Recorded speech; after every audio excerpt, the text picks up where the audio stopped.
मैं एक आंध्र प्रदेश के ही सेंटर में थी, भाषा नहीं आती थी मुझे उन दिनों, तेलुगु है ना, हम कर्नाटक के, हमारी भाषा कन्नड़ है, बाजू में आंध्र प्रदेश है, उनकी भाषा तेलुगु है, वहाँ ना कन्नड़ समझते ना हिंदी समझते, वो उनकी भाषा में बोलना, लेकिन उन दिनों मुझे तेलुगु नहीं आती थी, आधा अधूरा थोड़ा थोड़ा बोल लेती थी।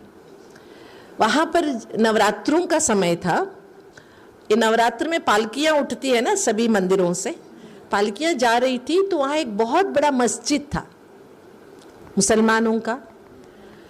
जैसे पालकियाँ 108 पालकियाँ जा रही थी नवरात्रि के लास्ट दिन, दशहरा के दिन, मस्जिद के अंदर से लोगों ने सोडा बॉम्ब फेंका, अटैक किया, जिसके कारण से कुछ लोग मरे भी और कर्फ्यू लग गए, हंगामा हो गया।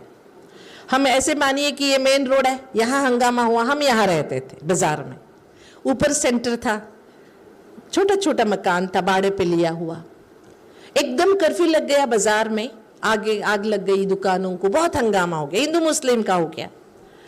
हमें ना पानी लेने के लिए नीचे जाना पड़ता था और टॉयलेट के लिए भी नीचे जाना पड़ता था, लेकिन कर्फ्यू लग गया और सरकार ने अनाउंस कर दिया कोई बाहर दिखेगा तो उनको गोली मारी जाएगी, शूट एट साइट। हमारे पास थोड़ा पानी हमने भर के रखा था, 2 दिन 3 दिन हमने उसी से चलाया, इतना इतना पीते थे, इतना इतना खाते थे, चुप थे, क्योंकि जाना भी नहीं है, पानी भी नहीं है। दिन आज हुआ था घटना, कल परसों बीत गया, तरसों हमारे पास इतना सा भी पानी नहीं था और पानी लेने के लिए नीचे जाना मना था, तो क्या करें। अमृत वेले उठे, बाबा के सामने बैठे, मैंने बाबा से बात किया, बाबा ये क्या बात है, अगर हमको ऊपर बुलाना ही है तो प्यार से बुलाओ ना, ऐसे पानी नहीं है, डर है, इस स्थिति में तेरे पास आना नहीं है मुझे, ये क्या बात हुई, तेरे पास बुलाना है तो प्यार से बुलाओ। ऐसे बाबा से मैं बातें कर रही थी। अमृत वेला खत्म हो गया, फिर भी उठना नहीं है क्योंकि ना पानी है ना कुछ है, क्या करना है, उठ के बैठे ही थे। हम 2 थे, मेरे से छोटी एक बहन, मैं 18 साल की। उतने में क्या हुआ, नीचे से बेल बजा, सेंटर का नीचे था बेल, सीढ़ियों से नीचे बेल बजा, तो हमने पूछा कौन है, तो बोला पुलिस है।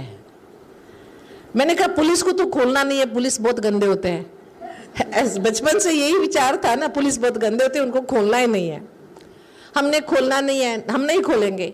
फिर से पुलिस ने आवाज़ दी, अगर आप नहीं खोलेंगे तो हम बालकनी से ऊपर आएंगे, हम आपकी मदद करने आए, हमको मदद नहीं चाहिए। मैंने बोला, फिर भी वो माने नहीं। बाद में हमने दरवाज़ा खोला तो 4-5 पुलिस ऑफिसर्स, 2 लेडी पुलिस, सब आए।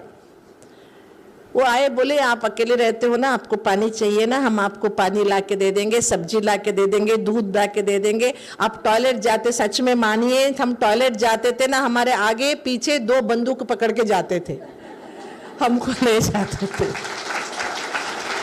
ठीक है। ऐसे 8 दिन चला। दूध और वो चाय पत्ती सब लेके आते थे, कहते थे एक बार हमें चाय बना के पिला देना, क्योंकि उनको चाय भी नहीं पीता था, मिलता था, पूरा शहर बंद था। 8 दिन में उनको हमने कोर्स कराया, वो आते थे, बैठते थे। 8 दिन के बाद और ना हंगामा बढ़ गया, बहुत लोग मारे गए। तो तब पुलिस ने कहा आप यहाँ नहीं रहो, अभी सेफ नहीं है, बाजार जल रहा है, आप चले जाओ कर्नाटक। हमें ट्रेन पर बिठाए, कर्नाटक भेज दिए, उन्होंने ही भेज दिया। ये किस्सा बाद में, हम 1 महीने के बाद फिर लौटे जब शांत हो गया, लेकिन आगे की सुनाती हूँ। ये बात हो गई 1982 की, कुछ ऐसी है। अभी कुछ साल पहले जब कोरोना हुआ था ना, कोरोना शुरू हो रहा था, देखो मार्च में मैं दिल्ली आई हुई थी, वापसी मेरा ट्रेन से था, लेकिन सभी ने कहा ट्रेन से नहीं जाओ क्योंकि कोरोना बढ़ रहा है। मैंने फ्लाइट से टिकट कराया, लेकिन उस दिन क्या हुआ, सीधी फ्लाइट कैंसिल हो गई, मुझे वाया हैदराबाद जाना पड़ा। दिल्ली से हैदराबाद जाओ, हैदराबाद उतर के फिर दूसरी फ्लाइट लो। हैदराबाद में मैं बैठी थी, दूसरा फ्लाइट के लिए 4 घंटा वेट करना था मुझे। मेरे सामने एक भाई आया, इतना बड़ा दाढ़ी, मुस्लिम था। बोला दीदी आपने पहचाना मुझे? मैंने कहा नहीं, आप कौन हो? अरे दीदी, वहाँ पर आपने हमें कोर्स कराया था, उस शहर में आग लगी थी, हंगामा हुआ था, वो पुलिस ऑफिसर था जिसने हमें मदद किया था।